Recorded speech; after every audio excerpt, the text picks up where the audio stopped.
weer wi ndax xam nga ne Ramadan ci boppam baat bi li muy firi danañ ci wax ak yéen ngir laabiranteeg mbokk ci koor gi. xamle koor ci Touba HT ngeen ciy ànd ak Serigne Moussa Gningue. Ramadan baat bi a ramad mu ngi jóge ci luy làkke gilitu safara kon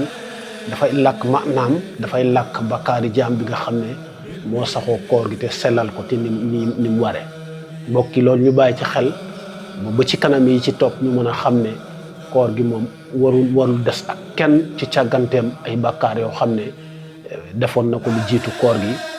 diggante koor yi ak koor gi di ñëw diggante ajjuma ak ajjuma jaam bi set waaye koor ak koor itam naka noonu kon bu ñu gënee xóotal rek ñu xam ne weer wi saxaru Ramadan baat bi loolu lay firi te làmboo mat naa yi ci biir incha allah